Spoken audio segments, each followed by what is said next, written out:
microscópico y electrónico, se lo puede observar, es la que causa la mayor cantidad de problemas a nivel macro, por llamarlo así. Y vamos a hablar del tema del Parkinson, ¿no? Muy bien, el Parkinson es una enfermedad neurodegenerativa, partamos de ahí. Cuando hablamos de neurodegeneración, estamos hablando de una lesión de neuronas que se encuentran dentro de una estructura explícita, por ejemplo, la sustancia negra. Entonces, en este caso, es nuestra estructura estrella. La sustancia negra tiene dos partes, una parte reticular y una zona compacta. Partamos de ahí. La sustancia negra reticular contiene un neurotransmisor llamado neurotransmisor GABAérgico o gamma-aminobutírico, el cual sirve como estimulante o como inhibidor, dependiendo su función y su cantidad, de la vía indirecta de lo que es el circuito nigroestriatal, ¿ya? Por llamarlo así.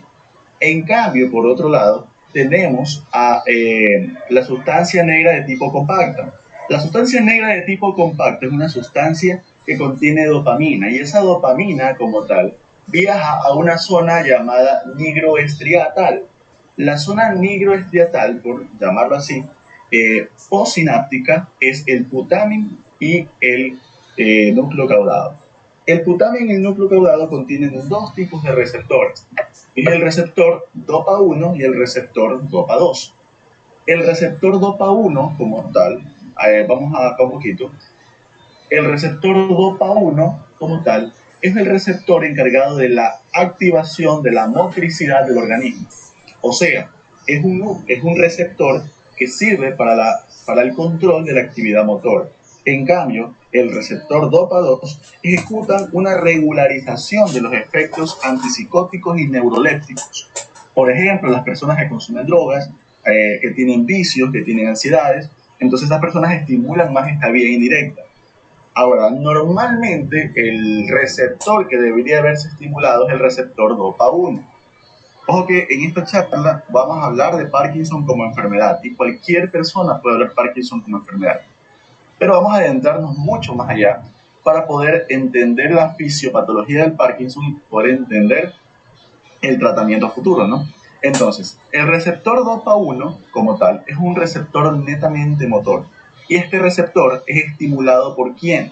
Por la sustancia negra de tipo compacta, ¿no? Entonces, esta sustancia negra de tipo compacta proyecta una vía que va hacia el receptor llena de dopamina. Y esta dopamina estimula el propio receptor que activa una vía que viaja hacia el globo pálido y hacia la formación, por llamarlo así, del palio estriado. Partamos de algo importante. Yo sé que muchos de nosotros no hemos escuchado el término estriado, cuerpo estriado, ganglios basales o ninguna de las miles de conexiones que hay ahí. Pero podemos dar un repaso general. El estriado o los ganglios basales se clasifican en tres formas: el arquiestriado, el paloestriado y el neoestriado. El neoestriado es la estructura más nueva que se formó. En este caso sería el núcleo caudado con el putamen. El paloestriado es el globo pálido interno y el globo pálido externo, o la región palidal, por llamarlo así. Sabemos muy bien que la región palidal junto con el putamen forma a nivel tomográfico y a nivel de un corte cerebral va a formar lo que se compone como núcleo lenticular. Y por último, la región, por llamarlo así, más antigua, que es la arquiestriatal, es una región formada por el núcleo accumbens. El núcleo accumbens tiene mucha actividad de tipo límbica y sabemos muy bien que la actividad límbica embarga emociones. Por ejemplo, los pacientes que tienen Parkinson pueden tener alteración de esta zona estriatal y pueden presentar algún tipo de depresión, de pérdida del estado de ánimo y cosas por el estilo. Entonces, dentro de las conexiones, a esta conexión que va directamente de la corteza hasta el núcleo de la sustancia negra y a su vez hacia los receptores DOPA1, se le llama la famosa vía directa. En cambio, cuando el que se estimula es el receptor DOPA2 y pasa por un circuito que invade a la sustancia, el núcleo subtalámico de Lewis, que es un núcleo puramente glutamatérgico que contiene neurotransmisores positivos. Estimula a este mismo complejo palidal y migral, los cuales activan el tálamo ventrolateral y producen la estimulación del cerebro. Lo que pasa es que cuando se estimula esto se llama vía indirecta, y esto no es normal. Esto es una alteración, una aberración, por llamarlo así, porque el receptor que no está conectado, no está recibiendo la dopamina que debería recibir. Entonces no se estimula.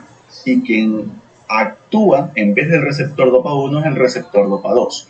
Entonces, fisiopatológicamente, el término del Parkinson se define como es una enfermedad con pérdida dopaminérgica que estimula la vía indirecta de la motricidad, facilitando los movimientos que no deberían facilitarse.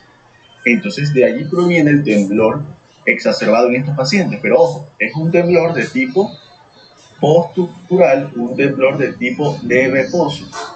Ojo, si tenemos un paciente con temblor esencial, es un paciente que cuando mueve las manos o quiere desarrollar un movimiento, tiembla, y cuando está parado también tiembla. O sea, cuando está detenido, no tiene ninguna movilidad, tiembla. En cambio, en Parkinson, el temblor es en reposo, está detenido y en concentración, y el paciente tiembla. Esa es la característica del temblor de Parkinson. ¿Por qué lo digo? Porque nosotros tenemos temblores de tipo parkinsoniano, tenemos síndrome parkinsoniano, ¿no? Tenemos los temblores de tipo de tipo cerebeloso. Un paciente con temblor también puede ser de tipo cerebeloso. Pero ¿cuál es la característica? Que el paciente cerebeloso tambalea y tiene la famosa marcha del borracho o del ebrio, y que tambalea hacia los lados y nos orienta que la lesión es a nivel hemisferial, o sea, hemisferios cerebelosos. En cambio, cuando el paciente tambalea hacia adelante o hacia atrás, nos orienta que la lesión es de tipo vermiana, por llamarlo así. Muy bien. Volviendo al Parkinson, entonces, estos pacientes presentan una disminución en la movilidad normal, y esto se lo cataloga como rigidez muscular que presenta el paciente, y un temblor en reposo más bradicinesia, enlentecimiento de los movimientos. Por eso se le llamaba antiguamente parálisis temblorosa o agitante, por llamarlo así, antes de que James Parkinson la determinara como enfermedad de Parkinson. Muy bien. Ahora, la enfermedad de Parkinson, como tal, afecta a pacientes mayores de 60 años. Es un promedio mayor en individuos masculinos. Ojo con esto, más se da en hombres que en mujeres, en mayor cantidad, y casi en edades muy avanzadas. Quiero mencionar también unas cositas, porque yo sé que muchos de nosotros no hemos visto neuroanatomía o neurosemiología o neurología como se tuvo que haber visto, pero es importante mencionar que las conexiones a nivel córtico-estriatales, ojo, córtico-estriatales, son de 3 tipos. Y si pueden anotarlas, anótenlas. Son de tipo sensitivo-motora, o más que todo cuando afectan la actividad motora. La de tipo asociativa, que cuando el paciente presenta lesión del putamen, caudado o la región precomisural del cerebro, puede lesionar asociaciones de movimientos que ya estuvieron memorizados, por llamarlo así, por nuestro cerebro. Y el paciente enlentece sus movimientos y puede disminuir puede olvidarse de una actividad que ya realizó. Y es donde entra el paciente a un tipo de demencia llamada demencia tipo Parkinson. O es una demencia como un Alzheimer con Parkinson combinados. Y esta demencia se caracteriza por algo. Es muy conocido que en el Parkinson se da un tipo de demencia llamada demencia de cuerpos de Lewy, o Lewy como le quieran llamar, que son inclusiones intracelulares que se pueden presentar en los pacientes con Parkinson. Ahora, la tercera proyección córtico-estriatal que debemos tener en cuenta es la proyección de tipo límbica, porque estos pacientes nos presentan síntomas no motores. Y es donde viene la pregunta. Dicen, ¿cuáles son, por llamarlo así, dígame por favor ustedes, cuando estén en una clase o cuando estén en una charla con algún médico, le van a preguntar, chévere, ¿y el Parkinson solamente es motor? Pues no solamente es motor, sino que también va a presentar una clínica muy diferente. Puede presentar depresión, puede presentar trastornos del sueño, trastornos conductuales, puede presentar ataque de pánico o ataque del sueño, parálisis del sueño, puede presentar delirio. ¿Por qué? Porque las vías que conectan al sistema límbico o C que viajan hacia el núcleo accumbens están lesionadas o están alteradas, ¿no?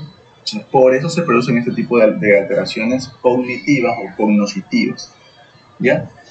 Hablando un poco de la fisiopatología, también debemos mencionar que la pérdida excesiva de neuronas dopaminérgicas, gracias a esta pérdida se va a presentar los cuerpos de Lewy, que son inclusiones intracelulares, como mencioné.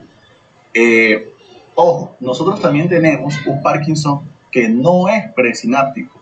El Parkinson presináptico es el Parkinson que se lesiona la sustancia negra. Pero cuando el Parkinson es posináptico, es cuando hay un bloqueo de los receptores. El problema no está en la sustancia negra. El problema está en la región posináptica, donde se va a receptar la actividad dopaminérgica, por llamarlo así. Entonces, es importante mencionar, no sé si me siguen escuchando. Hola, hola. Que como no los escucho, no sé si están ahí todavía. Hola, hola. Sí. Entonces, ya hasta ahí, vamos hasta ahí. Hagámosla un poco interactiva. ¿Alguien de ustedes hasta ahorita de lo mencionado tiene alguna pregunta?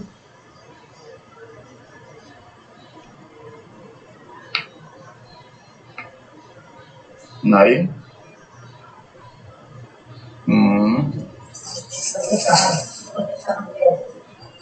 ¿Alguna pregunta? ¿Por qué es más frecuente el Parkinson en hombres que en mujeres? Generalmente la degeneración, bueno, hay incluso estudios que dicen que las mujeres tienen zonas mucho más desarrolladas que los hombres, pero no está especificada la causa principal del Parkinson, porque incluso los libros dicen que es una enfermedad idiopática. Ahora, yo estaba investigando, durante todos estos años estaba investigando cuál es la causa en sí del Parkinson, y el Parkinson es hereditario. Puede ser autosómico dominante y puede ser autosómico recesivo. Entonces, quizás por la población, dependiendo de la zona en la que se estudió, se dijo que en hombres es más frecuente que en mujeres. Pero como la actividad o la presentación del Parkinson es de tipo idiopática, no se puede definir que porque sea hombre se produce más que mujeres, pero como tal se dice incluso en otros estudios que las mujeres tienen áreas cerebrales mucho más desarrolladas que los hombres. Aún no entiendo cómo es que no nos entienden, pero sí, tienen zonas del cerebro mucho más desarrolladas que los hombres. Entonces quizás esto favorece. Otra causa, contestando tu pregunta, otra causa de uso, por llamarlo así, de los neurotransmisores. O sea, nosotros cuando memorizamos algún texto, hacemos cálculos matemáticos, utilizamos nuestro cerebro, por llamarlo así, se estimulan más neurotransmisores, más función neuronal, y esto fortalece a que no haya a futuro enfermedades neurodegenerativas, sabiendo que el Parkinson es la segunda causa de enfermedad neurodegenerativa después del Alzheimer. Por eso, quizás en términos de uso cerebral mejor, por llamarlo así, más ejercicio mental, más ejercicio neuronal, usan o realizan las mujeres, ya que los hombres, desde la historia antigua, han realizado actividad motora y física más que las mujeres. Entonces, la actividad motora que embarga más actividad dopaminérgica es dada por los hombres más que por las mujeres. Espero que en algo pueda responder tu pregunta. ¿Alguien más?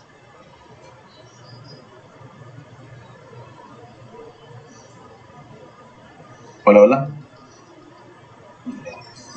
No me parece. ¿Aló? Parece que no hay más preguntas. Igual si alguien tiene un comentario, puedes dejarlo en el chat para seguir. Perfecto. Sí. Entonces, sigamos. Ahora, quiero mostrarle aquí unas imágenes de cómo se observaría, por ejemplo,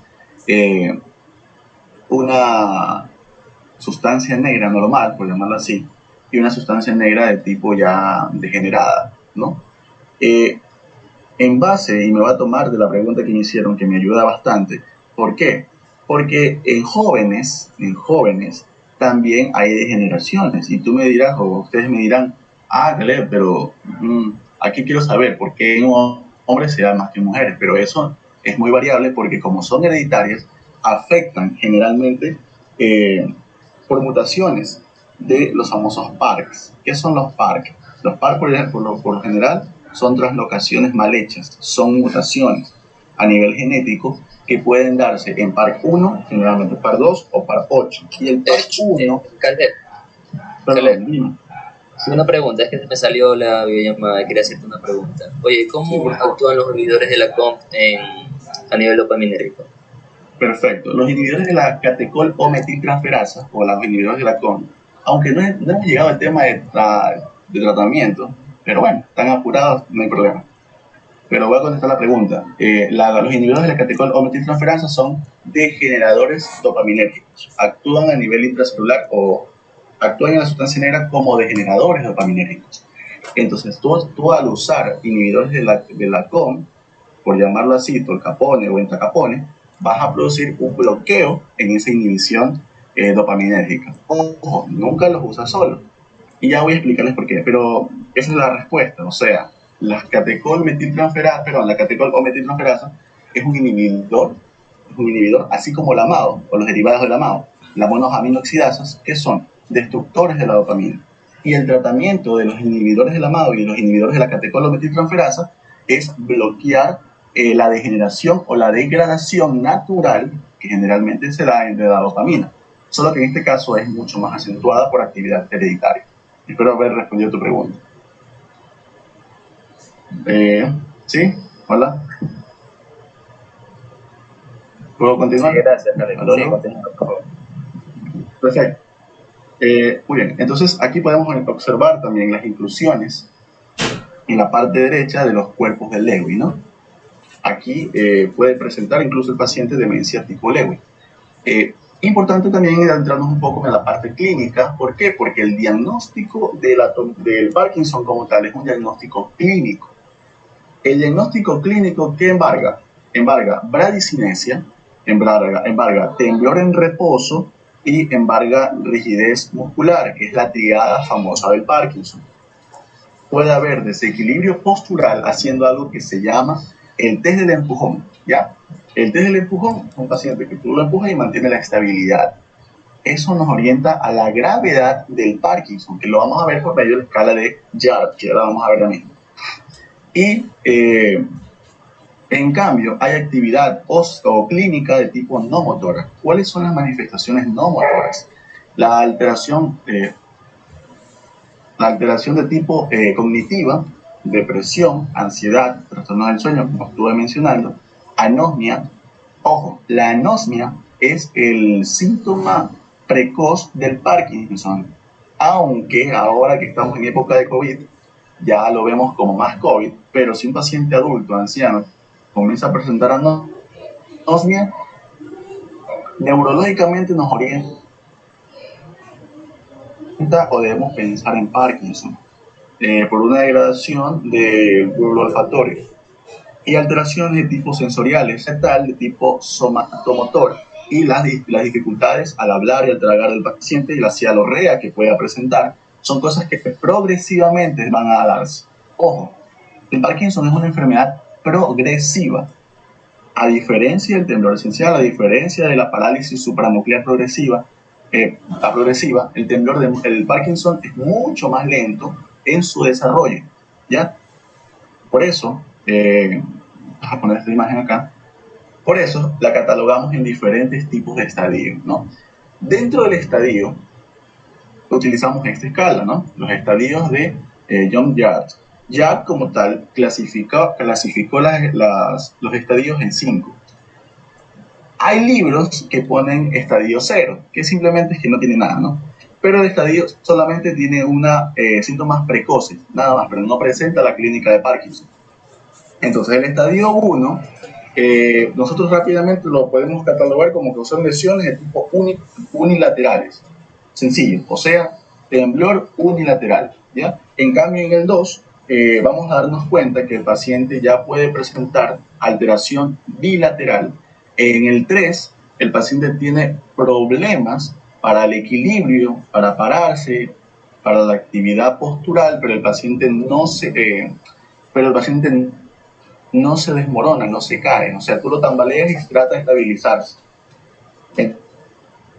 Entonces, todo paciente con Parkinson va a presentar temblor mucho más de un lado del cuerpo que del otro. Esto es progresivo y la expresión facial a este nivel ya está mucho más seria, mucho más paralizada la expresión facial. Ahora, en el estadio 4, los síntomas son mucho más severos, el test del empujón ya es positivo, el paciente no mantiene la postura, por llamarlo así, tiene una incapacidad importante de la postura y necesita ayuda. Y en el estadio 5 es un paciente caquético, con invalidez, que debe estar en una cama, sentado en una silla de ruedas, porque no puede valerse por sí mismo. Ese es un grado mucho más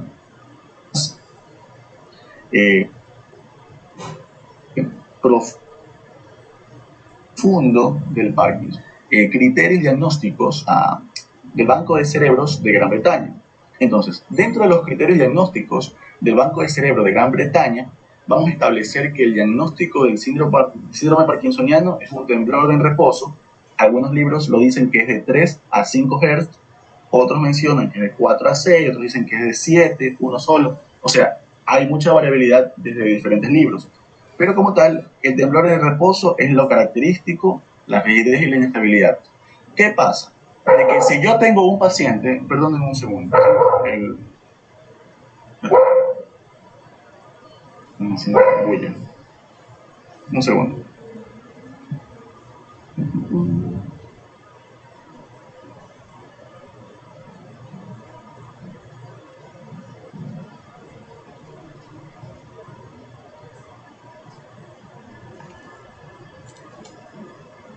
Instagram con los premios que ofrecen los auspiciantes. Entonces los resultados de este sorteo se harán el día de mañana.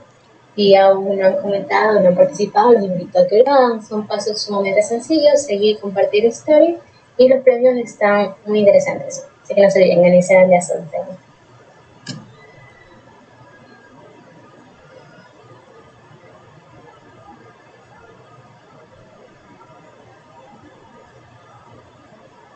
Hola. Ya, mil disculpas chicos, estaban haciendo mucha bulla, entonces tuve que pedirle favor que haga un poco de silencio, ¿no? Entonces, dentro de los criterios de exclusión para Parkinson, es importante mencionar los ictus de repetición o parkinsonismo aislado en escalera. ¿Por qué? Porque hay pacientes que presentan lesión cerebral, cicatrización del parénquima o algún tipo de lesión o hemorragia a nivel basal que nos puede dar un síndrome parkinsoniano, pero no es una enfermedad idiopática en sí, sino es un síndrome por hemorragias, por isquemias de las zonas nigroestriatales o estriatales. Ahora, el paciente que tiene traumas anteriores y que comienzan a presentar temblores, pero esos traumas presentan con lesión del parénquima, con esclerosamiento de la misma, pueden dar parkinsonismo. Entonces, esos son los criterios que nos permiten excluir la enfermedad de Parkinson. Pero esta misma escuela o este mismo Banco de Cerebros de Gran Bretaña también dio criterios para diagnosticar Parkinson. Con 3 de estos podemos decir, saben que este pana tiene Parkinson. Entonces decimos que es un inicio unilateral, como ya mencioné anteriormente, temblor en reposo y enfermedad de tipo progresiva, que ya mencionamos. La persistencia de la asimetría es importante, porque nunca es el mismo temblor de un lado que del otro. Ahora, yo no les vengo aquí a decir, ¿saben qué? Miren el signo de rueda dentada, porque es algo que ya ustedes saben. ¿Ya? Lo que yo les trato de dar en este mensaje son puntos claves para poder decir, ¿saben qué? Eso es un Parkinson y desde ya empezamos el tratamiento. ¿Por qué? Porque antiguamente se creía que el Parkinson se lo trataba hasta cuando comenzaba el temblor y no. Desde que nosotros presentamos una detección del Parkinson, tanto con anosmia, tanto con cialorrea, tanto con problemas depresivos, con leve temblor, ya empezamos directamente el tratamiento y ya vamos a ver el tratamiento. Y es importante porque estos pacientes nos hacen una respuesta espectacular a la levodopa. Y, ojo, la levodopa tiene efectos secundarios, pero ya por eso sabemos que la debemos combinar con la carbidopa, que es un inhibidor de la dopa descarboxilasa, ¿no? Estos pacientes pueden tener hiposmia o anosmia, alucinaciones de tipo visual, es importante mencionar esto, ¿no? Ahora, ¿qué otro diagnóstico o qué otros métodos de diagnóstico podríamos usar? La verdad, los pongo porque toca ponerlos. Pero realmente el diagnóstico no se basa en esto. El diagnóstico es neta y puramente clínico, ¿ya? Nosotros podemos utilizar SPECT, que nos ayuda para verificar la funcionabilidad de la vía nigroestriatal, ¿ya? Podríamos usar exámenes que nos permiten valorar la actividad de los receptores incluso. Pero ¿de qué me sirve si en nuestro país, en este caso Ecuador, a duras penas tenemos tomógrafo? Entonces, en una tomografía no vamos a deducir que es un paciente parkinsoniano, lo único que veríamos es una atrofia cortical con una degeneración apenas en los núcleos, pero rarísimo, ¿no? A nivel de líquido cefalorraquídeo podríamos observar por llamarlo así, un índice entre los oligómeros y la alfa-sinucleína. La alfa-sinucleína este elemento, por llamarlo así, está en el organismo, pero se eleva en los procesos degenerativos, como el Parkinson, específicamente en el Parkinson. Pueden ser marcadores diagnósticos, pero la clave es la clínica, ¿no? Ahora, vamos a empezar un poco a hablar sobre el tratamiento, y es aquí donde me quería enfrascar. Sabemos muy bien que el tratamiento nosotros lo manejamos con qué medicamentos. Vamos a partir de ahí. ¿Qué es la levodopa? Y quisiera que el que escuche esta charla, alguien que quiera participar, pueda responder. ¿Qué es la levodopa? ¿Alguien sabe?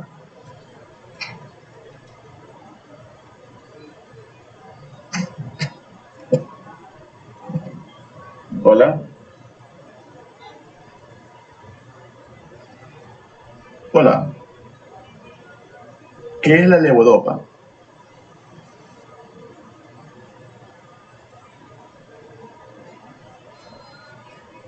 Ya, nadie sabe. No quieren participar o no saben, pero no pasa nada. Pero si saben, digan. Estamos para aprender todos, ¿no? Somos un equipo. ¿Qué es la levodopa?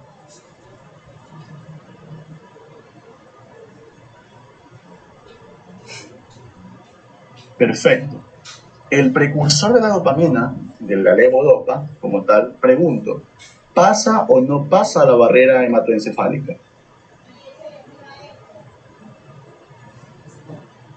Esto es importante para empezar la idea del tratamiento. ¿La levodopa cruza o no cruza la barrera hematoencefálica?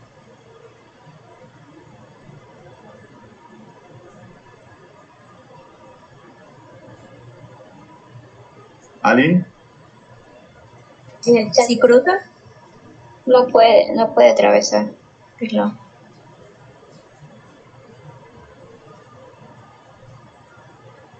Diana dice que sí. Nanet Villafuerte, hola Nanet, ¿cómo estás? Dice que sí, No, perfecto. cruza la barrera. Perfecto. A ver, la levodopa de por sí cruza la barrera hematoencefálica. Sí lo hace, ¿ya? Ojo, pero quiere decir que la levodopa a nivel extra cerebral, por llamarlo así, o fuera del sistema nervioso central, o fuera de la barrera hematoencefálica, también va a tener presencia. O sea, ¿a qué voy? De que la levodopa, chévere, cruza y es un precursor de la dopamina, chéverísimo. Y que gracias a la dopa descarboxilasa se transforma en dopamina. Pero el punto es que al transformarse en dopamina por la dopa descarboxilasa, quedan cantidades muy elevadas de dopamina a nivel o fuera de la barrera hematoencefálica. Entonces, la dopamina se forma gracias a la levodopa por conversión de la enzima dopa descarboxilasa, que está aquí, y esta dopamina como tal nos permite que el sistema nigroestriatal comience a funcionar de nuevo, ¿ya? Ahora, este mismo medicamento, a su vez, la levodopa, queda a nivel periférico, ¿ya? ¿Qué pasa? La dopa descarboxilasa lo sigue transformando, pero la dopamina a nivel periférico es perjudicial, es un problema para nosotros. ¿Por qué? Porque se va a transformar en las famosas catecolaminas. Y las catecolaminas, como tal, terminan produciendo en nosotros algo que se llama arritmias, ¿verdad? Perfecto.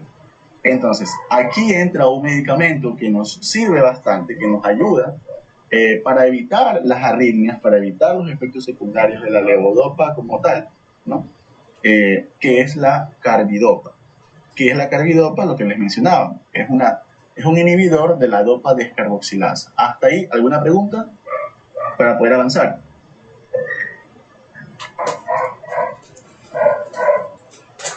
Perfecto. Muy bien, sigamos. Entonces, ¿qué es la levodopa y la carbidopa? Son precursores dopaminérgicos que ayudan a la función del mismo. ¿Cuál es la dosis como tal de la levodopa que nosotros podemos usar? Podemos empezar con 25 miligramos de carbidopa y 100 miligramos de levodopa. Podemos subir esa dosis de levodopa como tal, o podemos aumentar la dosis de levodopa a 250. Ahora, este medicamento como tal, al comienzo puede presentar mejorías, pero a la larga nos puede dar una degeneración parkinsoniana por levodopa. Entonces, es contraproducente, ¿no?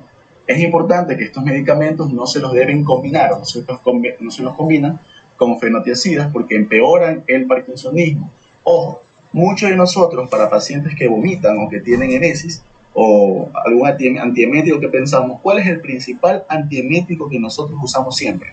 Les pregunto. Yo les digo a ustedes, díganme un antiemético. ¿Cuál es el primerito que se les viene a la cabeza? El ondansetron. ¿Perdón? No, un antiemético. El ondansetron. Más común que ese, mucho más común que ese. Que siempre es la metoclopramida. La metoclopramida.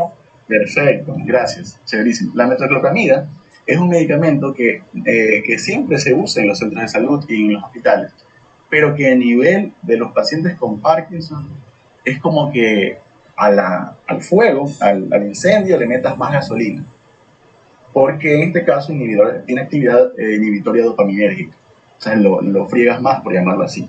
Por ende, no se usa metoclopramida en estos pacientes, ni se los combinan con el mismo, ¿no? Ahora, la amantadina, que es un fármaco de elección en casos de Parkinson leve, es útil como complemento del mismo, o sea, ayuda, pero la levodopa debe mantenerse, ¿sí? Debe mantenerse. Ahora, los medicamentos inhibidores de la MAO, vamos a pasar directamente a los inhibidores de la MAO. ¿Por qué? Porque tenemos los inhibidores de la dopamina, inhibidores y también anticolinérgicos que debemos mencionar.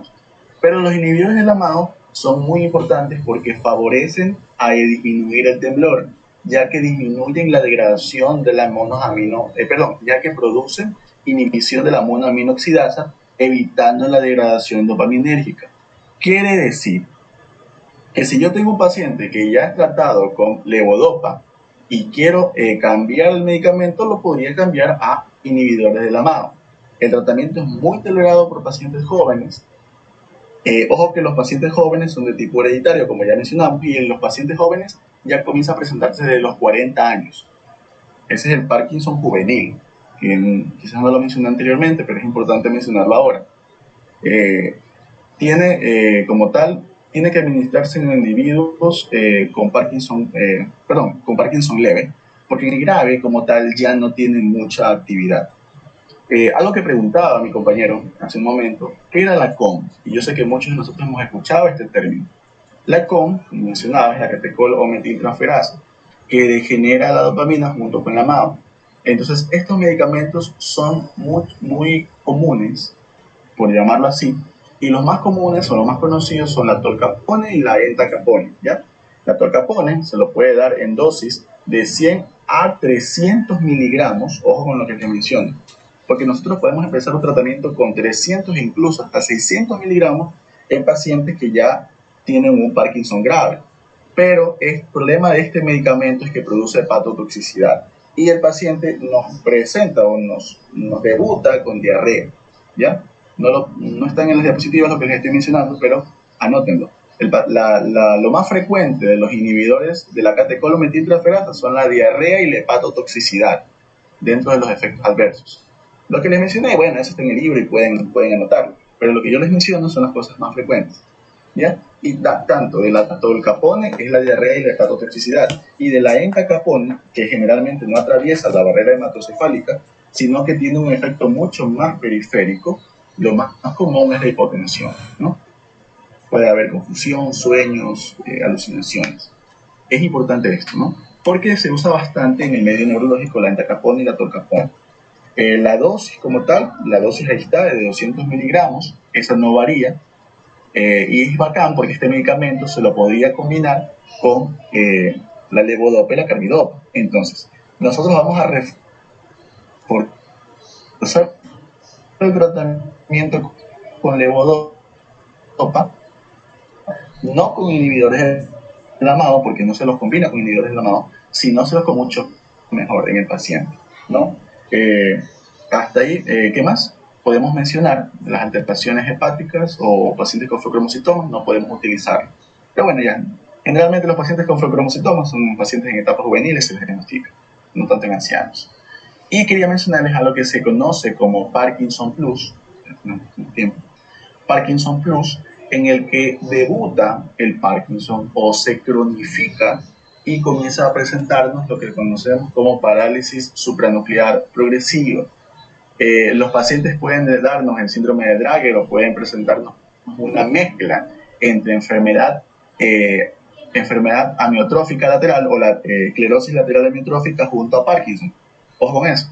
El paciente con Parkinson es un paciente combinable, por llamarlo así. Nos puede dar a nosotros, tenemos la famosa demencia tipo Parkinson, tenemos el parkinsonismo con esclerosis lateral amiotrófica, tenemos parkinsonismo con degeneración de la vía piramidal, donde encontramos actividad motora piramidal en un paciente con Parkinson. Tenemos pacientes con atrofia del pálido o atrofia palidal, que es una característica imagenológica del paciente con Parkinson, y enfermedad o demencia de los cuerpos de Lewy, ¿ya? Que es una demencia parkinsoniana como tal. Hasta ahí. Preguntas con diagnóstico, preguntas con tratamiento. Pregunten.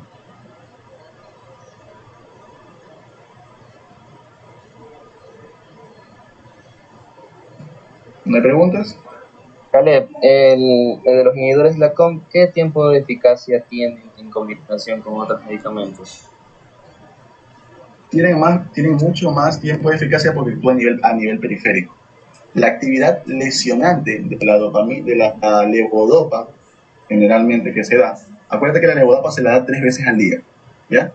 Entonces, la actividad lesionante periférica que tiene la COM ayuda, la levodopa, la actividad lesiva, disculpa el término, la actividad lesiva periférica que tiene la levodopa, la disminuyes con inhibidores de la COM. En este caso, el mejor medicamento a nivel periférico, yo te pregunto, ¿cuál crees que es? ¿La tolcapone o la entacapone? Porque ¿cuál dura más? ¿La tolcapone o la entacapone? Vendría a ser la entacapone porque es más periférica. Ojo, a nivel periférico. Estos medicamentos duran más que la levodopa. En horas, la verdad, horas, eso no tengo el dato. Pero sí sé que la entacapone dura más que la tolcapone porque actúa a nivel periférico. ¿Y qué hace la entacapone? Disminuye la actividad lesiva periférica de la levodopa.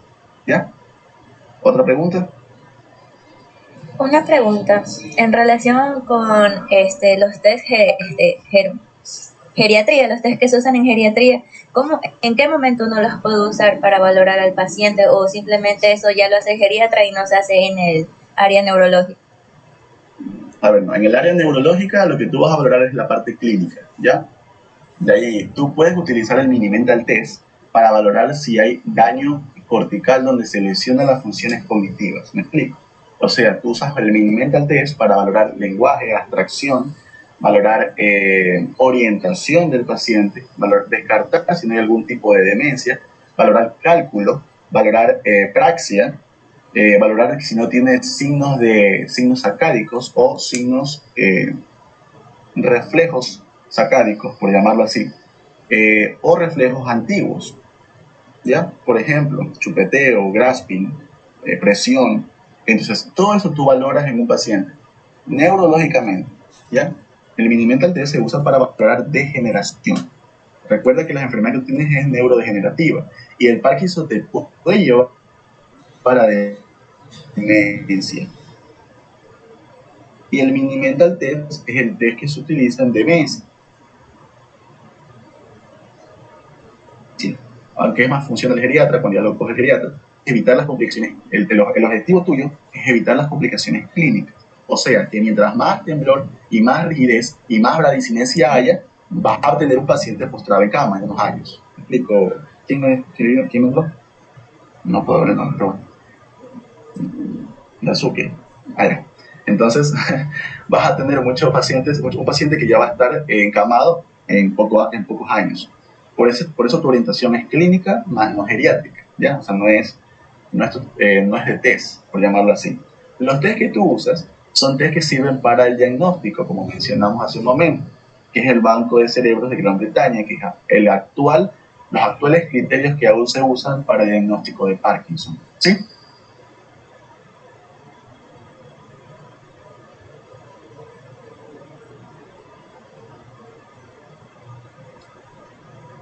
Ahora sí, si quieres utilizar un test, usa el Mini-Mental. Si quieres descartar demencia tipo Parkinson, ¿ya? Bueno. Entonces, sí, Parkinson. Si alguien tiene preguntas, háganla ahorita. Para mí es un placer haberlos saludado, conocido y hablarle un poco sobre esta enfermedad. Mi nombre es Caleb, espero que les sirva de algo la charla de hoy día y espero tenerlos en una próxima oportunidad. Muchas gracias.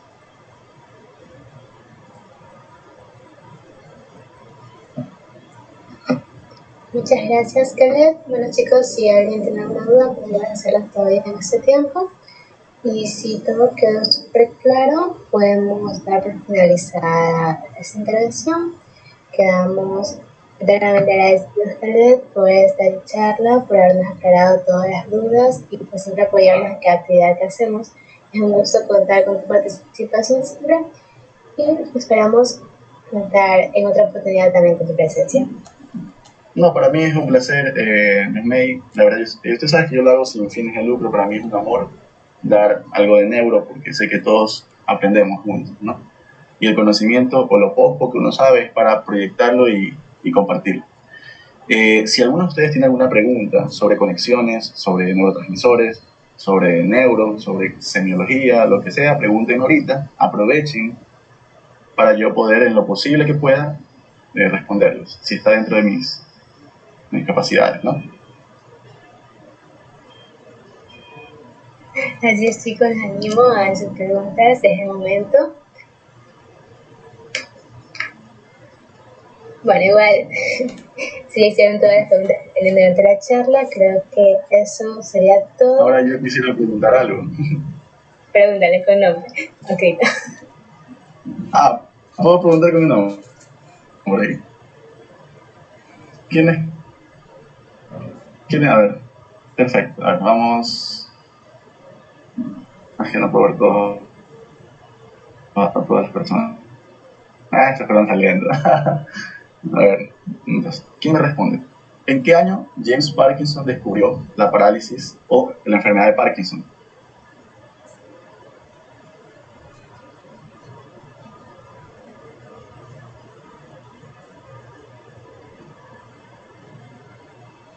¿Alguien?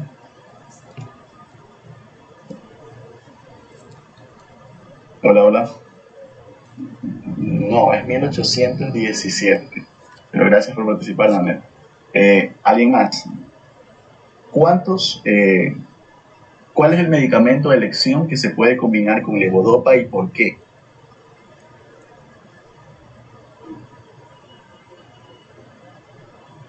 ¿Cuál es el mejor medicamento para combinar con levodopa y por qué?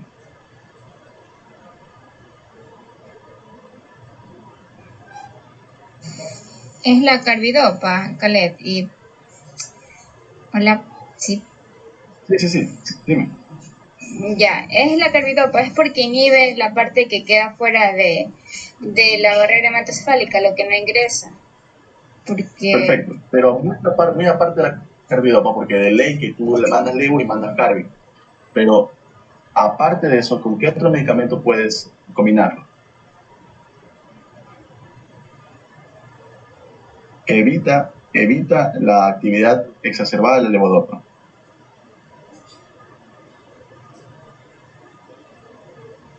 Recuerden, ¿ya? Con la entacapone o la torcapone, que son inhibidores de la catecolaminetransferasa. Bueno, bueno. creo que Espero que les haya gustado esta pequeña charla, muy resumida. Nuestro cerebro apenas aguanta 45 minutos de clase y lo demás ya ni siquiera le presta atención. Pero con todo, muchas gracias por su atención. Espero tenerles una próxima oportunidad. Bye. Sí, muchas gracias, Juan. Y después nos puedes ayudar con el material de presentación para que las chicas puedan dar un repaso, sería excelente. Ya, ok. Ahí está yo les pasé, o bueno, yo puse mi correo para si quieren que les pase las diapositivas. Mi correo es kcde95@hotmail.com y les puedo pasar las diapos por ahí, ¿sí? Sí, puede que les sirva para algo en una exposición o algo por el estilo. Listo. Con todo, muchas gracias, chicos. Bendiciones, Dios les bendiga, cuídense. Bye. Nos vemos el día de mañana con el último día de congreso.